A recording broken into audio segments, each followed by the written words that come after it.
Welcome back to Daily Flash. I'm Mitch English, along with Andrea Jackson and Raisa Pascal. Summertime's here. That means fun time for the kids, but parents, summertime can make them feel, well, they're overextended themselves.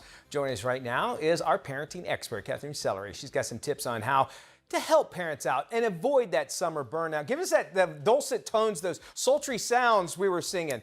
Summertime. Summertime, yeah. And the living is not so Living easy. is easy.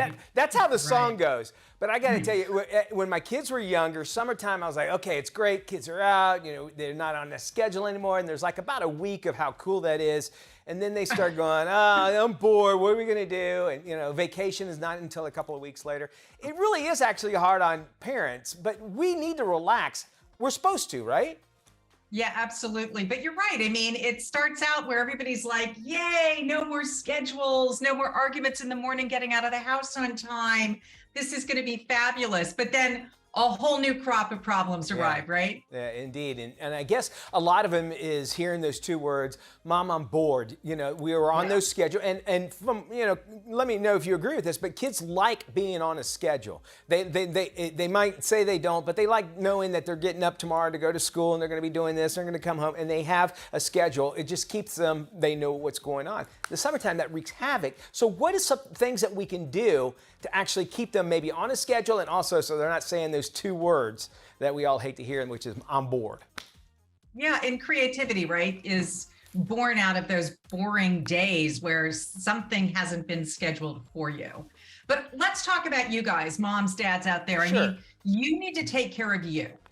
And so that's really what I think, in order for your bandwidth to stay wide enough to deal with the, oh, I'm so bored and having the lack of structure, we need to talk about how to support you guys. You have some great ideas that we as parents can actually follow that will help us, I don't know, just, you know, serenity now, or just allow us to feel like things are okay and we're not overextended. Tell us some. Totally. Just committing to a daily walk for yourself, by yourself usually, and, you know, maybe with a friend. But know that you're committed to being 100% present for your kids means that you first give yourself that bandwidth. Okay. So try making the time to head outside for that 15-minute walk every day. And studies show that taking a daily walk improves your blood flow, your circulation, boosts your mood, your creativity.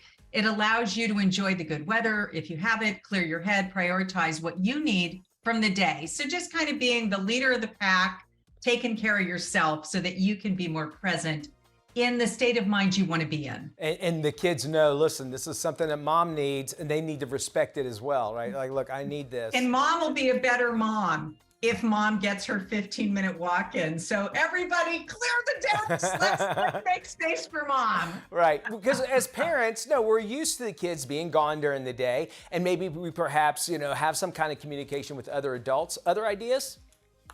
Well, phone a friend.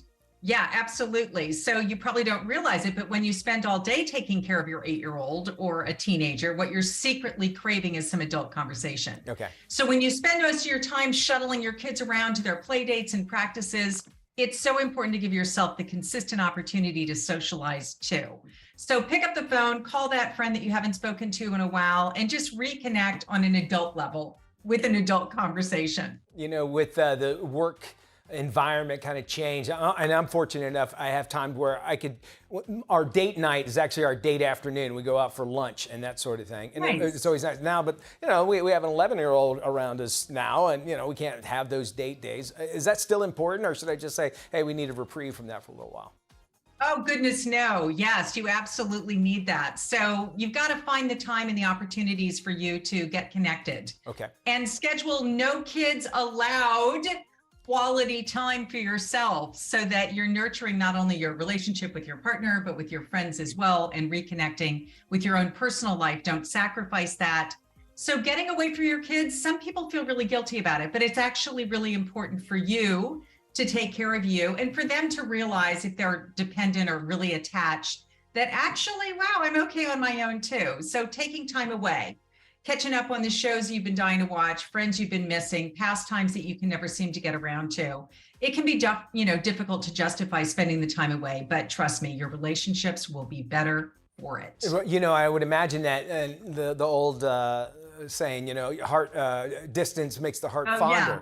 I think when I'm away, and I miss my kids, and I think it's okay to miss our kids. It's, because so we good. appreciate what it's like not to have them, and one day they'll be out of the house and that sort of things. We follow these simple, really, there are simple rules, but how do you get the kids on board that saying, listen, this is me as a mom or a dad or whatever, I need this. How do you get them on board to respecting and following those rules? Actually, when we were joking a second ago, I really do think your kids recognize that when you do take the time to replenish yourself, you are better with them. Okay. And they know the difference. But if you just talk about it in our classic nonviolent communication way, you're talking about your feelings and your needs, and you're saying, I'm feeling really depleted. I need to fill my tank. I want to be more present to you. Would you be willing to give me 15 minutes for my walk so that I can take care of myself so that I can be more present? I think all kids will say yes. I think you're right on that. And they're like, hey, wow. And because you're saying, listen, I'm going to hand you some trust. Can you trust me that I'm telling you I need this sort of thing? And maybe not those words, but I would imagine that they would get that. And it gives them an opportunity to prove something to them as well. The signs, we're all going to go through that. Even though we get to do those things, do we get a free get out of jail card? Let's say I'm just freaking out. How do we know when we need to just move away from everything? Really quickly. I think you're right. When you're freaking out or getting really triggered at the drop of a hat, and that you're noticing your own, I just say bandwidth. Your bandwidth has been tapped. And you can say within like your own sense of, wow, I'm just not patient and I'm not happy with how I showed up. And that's where you get to do also the whole like, hey, I didn't show up the way I want to be. And I need a do-over. Would you guys give me a do-over? And the more you do that, the more appreciate you feel like it's safe. Completely. We're out of time. Freeparentingbook.com. If you want more information, thank you, Katherine. You guys, great to be here.